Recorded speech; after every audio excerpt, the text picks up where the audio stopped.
নমস্কার। আজ বানাবো প্রভু জগন্নাথের প্রসাদ খাজা।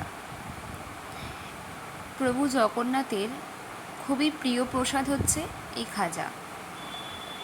খাজা বানাবার জন্য আমি এখানেতে 200 গ্রাম মতো ময়দা নিয়েছি। কাঁচের বাটি মেপে 2 কাপ ময়দা নিয়েছি। আপনারা চাইলে চায়ের যে কাপগুলো হয় সেই কাপ মেপে ময়দা নিতে পারেন 2 কাপ। উপর থেকে অল্প একটু লবণ দিয়ে নেব আর দেবো ঘি। আপনারা ঘিয়ের জায়গায় সাদা তেলও ব্যবহার করতে পারেন, তবে ঘি ব্যবহার করাটাই ভালো হবে। আমি এখানেতে মোট 4 চামচ মতো ঘি নিয়েছি। ঘি আর ময়দাটা খুব ভালোভাবে ময়ান দিয়ে নেব। যত ভালো করে ময়ান দেবেন তত ভালো করে খাজাটা মুচমুচে হবে। 3 থেকে 4 মিনিট ধরে খুব ভালো করে ময়ান দিতে হবে। হাতে ভালো করে ডলে ডলে দেখুন আমি ময়দাটাকে ময়ান দিয়ে নিচ্ছি।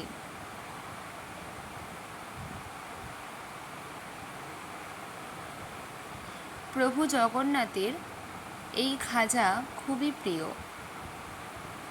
আমরা পুরীতে গেলেই সকলেই খাজা কিনে খাই। এমন খাজা যদি বাড়িতেই বানানো যায় তাহলে খুব সহজে আমরা প্রভু জগন্নাথের ভোগ লাগাতে পারব।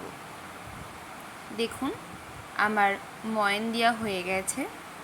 এরপর আমি ওপর থেকে অল্প একটু জল নিয়ে ময়দাটা খুব ভালোভাবে মেখে দেব।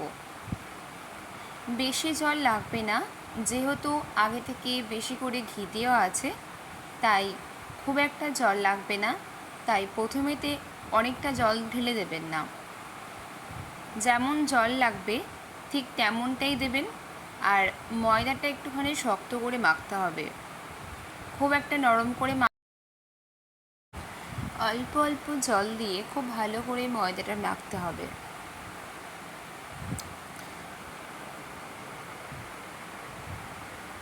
দেখুন আমার ময়দাটা একদম মাখা হয়ে গেছে আর খুব একটা জলও লাগেনি। ময়দাটা একটুখানি শক্ত করে মাখতে হবে।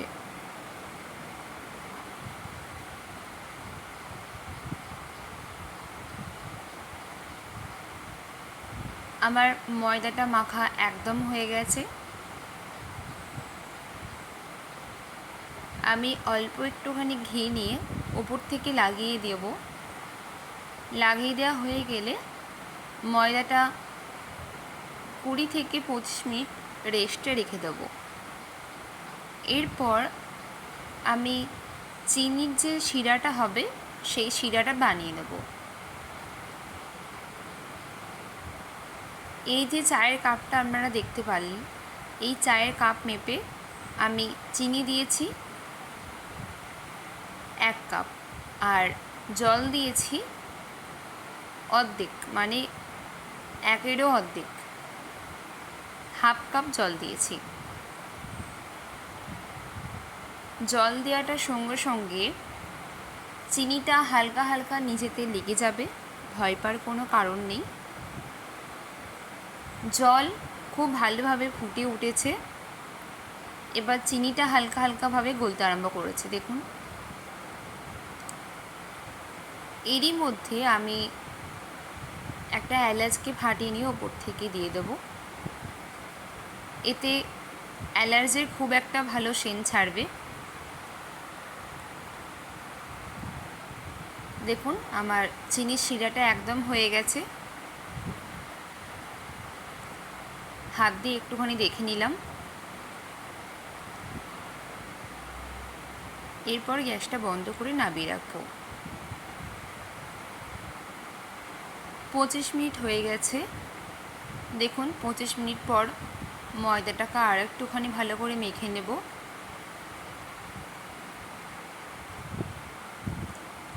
এরপর হাতে করে ছোট ছোট করে লেচি কেটে নেব।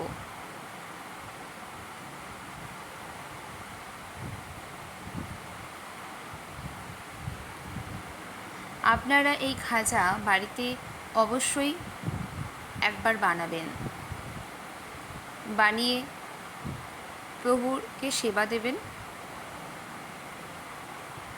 বাড়িতেই খুব সুন্দরভাবে বানানো যায়।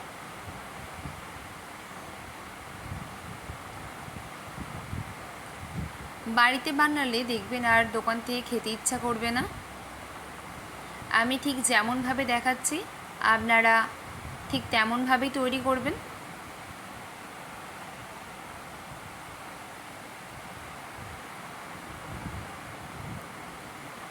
আমার লিচিগুলো একদম তৈরি হয়ে গেছে। এরপর একে একে বেলবো। একটা বেলুন চাকি নিয়ে নিয়েছি আর ওপর থেকে একটা ডো নিয়ে নিয়েছি। দেখুন একে একে সব বেলে নিতে হবে। একটু পাতলা করে বেলবেন, খুব একটা মোটা করে বেলবেন না। মোটা করে বেললে লেয়ারগুলো ছাড়বে না।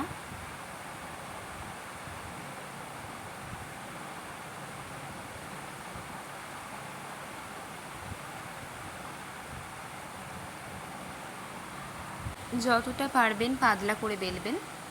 যত পাতলা করে বেলবেন খাজা খেতে তত ভালো হবে আর খাজা মুচমুচে হবে। দেখুন আমি পুরো পাতলা করে বেলে নিয়েছি। মাঝখানে ধারে কোনো জায়গাতে যেন খুব একটা মোটা না থাকে।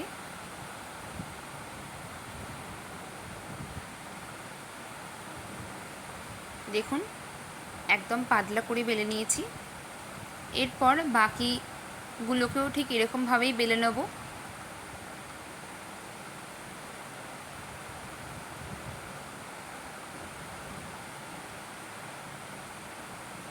শেষ রুটিটা বেলে নিয়ে আমি চাকতির উপরে রেখে দিয়েছি। এরপর ওপর থেকে অল্প একটুখানি ঘি দিয়ে নেব। ঘি দেওয়া হয়ে গেলে ঘিটাকে একটা ব্রাশের সাহায্যে খুব ভালোভাবে চারদিকটা লাগিয়ে নেব।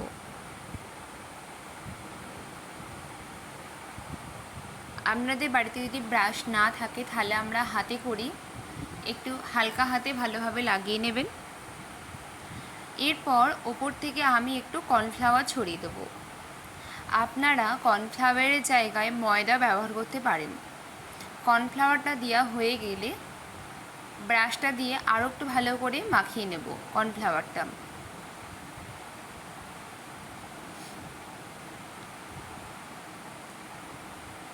দেখুন মাখানো হয়ে গেছে। এরপর আরেকটি রুটি নিয়ে ওপর থেকে ঠিক দিয়ে দেবো। ঠিক সেমভাবে অল্প একটুখানি ঘি দেবো, ঘি দিয়ে ব্রাশ করে নেব। ব্রাশ করা হয়ে গেলে ওপর থেকে অল্প একটু কর্নফ্লাওয়ার ছড়িয়ে দেবো।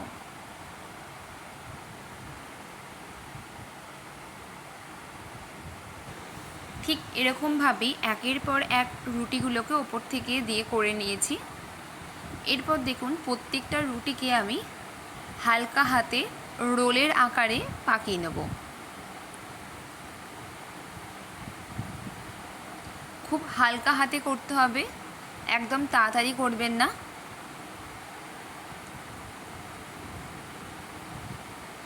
এবার খুব হালকা হাতে চাপ দিয়ে একটু ডলে নেব।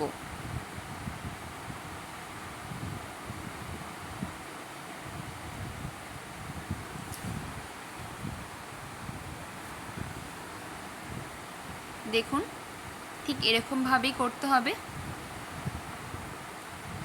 এরপর একটা ছুরি নিয়েছি, ছুরিটা দিয়ে চারপাশটা খুব ভালোভাবে কেটে নেব। অল্প একটু চারপাশটা কেটে নেব, তাহলে একদম ঠিকঠাক সাইজ হয়ে যাবে। এরপর একটা একটা করে লেচি কেটে নেব।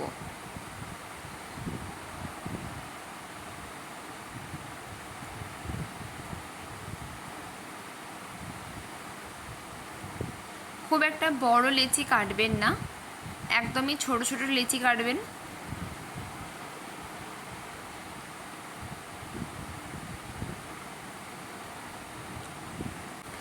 একদম বেশি বড় করে কাটবেন না, 1 ইঞ্চি সাইজের মতো করে কেটে নেবেন।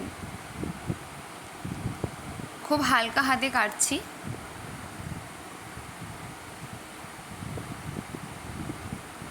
আপনারা চাইলে অল্প একটু পাতলা করেও জিনিসটা করতে পারেন, মানে আমি এখানেতে মোট 5টা রুটি কেটে করেছি, আপনারা চাইলে 3টে বা 4টে কেটেও করতে পারেন।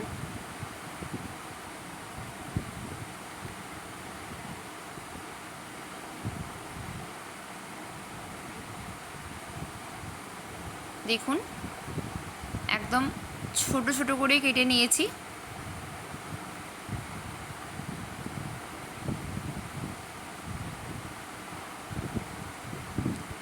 আমার সবগুলো কাটা একদম হয়ে গেছে। এরপর কি করতে হবে, হালকা হাতে ওপর থেকে একটুখানি চাপ দিয়ে বেলে নেব। দেখুন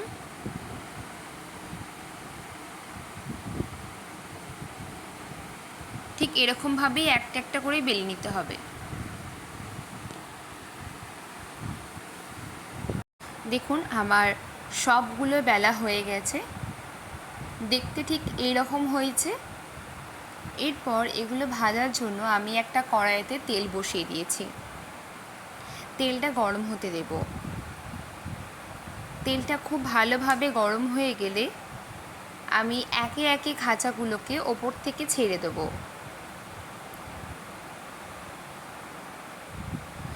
আপনারা চাইলে 3টে বা 4টে খাজা একসঙ্গে ভাজতে পারেন। আপনাদের এই কড়াইটা বড় হয়ে থাকে তাহলে আপনারা একসঙ্গে 5টাকেও ভাজতে পারেন, কিন্তু আমার কড়াইটা তো খুব একটা বড় না, তাই আমি এখানে 3টে কেটেই ভাজছি।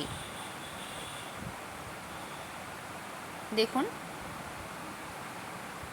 এই সময় গ্যাসের ফ্লেমটাকে লো টু মিডিয়াম করে রাখবেন, একদম বাড়াবেন না, তাহলে খাজাগুলোর ওপরটা ভাজা হয়ে যাবে আর ভেতরের লেয়ারগুলো একদম ভাজা হবে না। দেখুন আমার খাজাগুলো একদম ভাজা হয়ে গেছে। এরপর তুলে রেখে দেবো।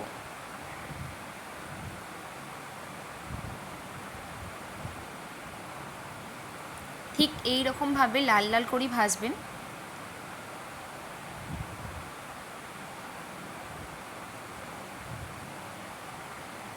খাজাগুলো এবার তেল থেকে তুলে রেখে দেব।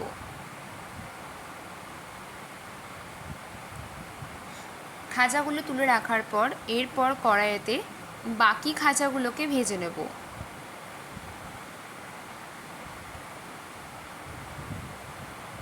দেখুন কড়াইতে একে একে খাজাগুলোকে দিচ্ছি ওপর থেকে। গ্যাসের ফ্লেমটাকে লো টু মিডিয়াম করে রেখে দেবেন। খাজাগুলো হালকা রং আসতে আরম্ভ করেছে। দেখুন খাজাগুলো একদম বাদামি রং চলে এসছে। এরপর খাজাগুলোকে তুলে নেব। দেখতেই পাচ্ছেন খাজাগুলো একটা একটা করে কি সুন্দর লেয়ার ছেড়েছে। এরপর আগে থেকে যে চিনির শিরাটা করে রেখেছিলাম, খাজাগুলো ঠান্ডা হওয়ার পর চিনির শিরাতে ডুবিয়ে খাজাগুলোকে তুলে নিয়েছি। তারপর পরিবেশন করছি জগন্নাথ দেবকে। আমার ভিডিওটা গ্যালারি থেকে ডিলিট হয়ে গেছে। আমার এই ভিডিওটি যদি আপনাদের ভালো লেগে থাকে তাহলে অবশ্যই আমার চ্যানেলটি লাইক শেয়ার সাবস্ক্রাইব করতে ভুলবেন না। ততক্ষণ ভালো থাকবেন, সুস্থ থাকবেন, সকলকে ভালো রাখবেন। দেখুন আমি খাজা জগন্নাথকে ভোগ লাগিয়েছি। রাধে রাধে।